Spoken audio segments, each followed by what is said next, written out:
On prend maintenant la direction d'Israël pour faire le point sur la situation avec notre correspondant sur place, Julien Balloul. Bonjour Julien.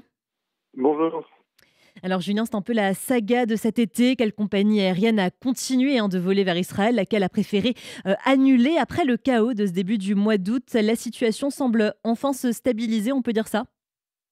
Oui, absolument. C'est que les Français ont été relativement chanceux dans le sens où, évidemment, la ligne El Al n'a jamais stoppé, mais Transavia et Air France n'ont pas annulé leur vol cet été, à l'inverse de beaucoup de compagnies aériennes étrangères. Ça a été vraiment, vous le disiez, la saga pour les Israéliens qui partent en vacances, mais également pour les touristes français qui doivent arriver en Israël et qui suivaient ça avec inquiétude. À l'heure actuelle, il y a environ 50% des compagnies aériennes étrangères leur vol vers Israël provisoirement ou pour plusieurs semaines.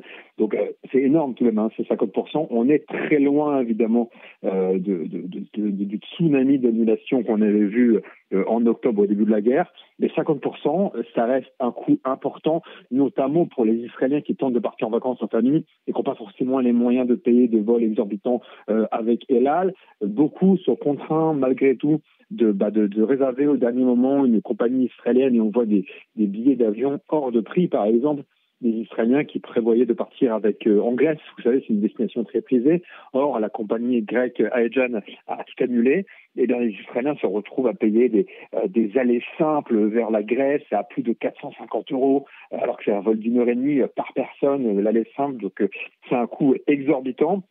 Aujourd'hui, le 14 août, on attend à l'aéroport Ben Gurion quelques 56 500 passagers, dont 336 vols internationaux qui vont entrer, qui atterrissent et qui décollent depuis l'aéroport Ben Gurion. Donc c'est pas mal malgré tout, 336 vols internationaux. Il devrait y avoir quelques 29 200 passagers qui devraient décoller d'Israël et 27 300 qui devraient atterrir. Donc un petit peu plus de départ que d'arrivée, mais c'est un peu normal vu que le tourisme est en berne et que les Israéliens, eux, sont en vacances. Et si vous voulez, aujourd'hui, les agences touristiques, les hôtels, évidemment, traversent une année et un été difficile et leurs espoirs se tournent vers les fêtes de Tishri, de septembre, de Rosh Hashanah, de Sukkot, etc. Les agences de voyage israéliennes espèrent vendre des packages et des deals pour les destinations privées, que ce soit la Grèce, la Crète, l'Europe, etc., pour rattraper un peu cet été en berne, il faut bien le dire, pour pas dire pourri. Et puis, les hôtels israéliens espèrent que les touristes européens, américains reviendront pendant les fêtes. Mais évidemment, ça va dépendre de la situation géopolitique, parce que vous le savez, on est vraiment dans un entre-deux. On ne sait pas très bien si on va vers un cessez-le-feu ou si on va vers une escalade.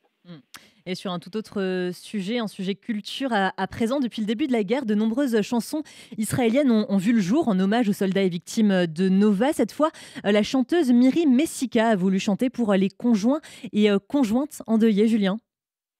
Oui, absolument. C'est vrai qu'on chante beaucoup pour les soldats, on chante beaucoup pour les victimes de Nova, on chante sur le peuple israélien. Et puis, on oublie un peu parfois ceux qui sont restés, ceux qui restent, que ce soit l'épouse, que ce soit l'époux, parce qu'il y a aussi des femmes qui sont mortes au front, que ce soit un ami, un fiancé, etc. Et puis, il y a Miri Messika, donc cette chanteuse israélienne, qui est une grande chanteuse israélienne, qui a écrit cette chanson qui s'appelle Il a laissé derrière lui une amie, entre guillemets une fiancée. On va écouter un extrait et je vous en traduis les paroles juste après.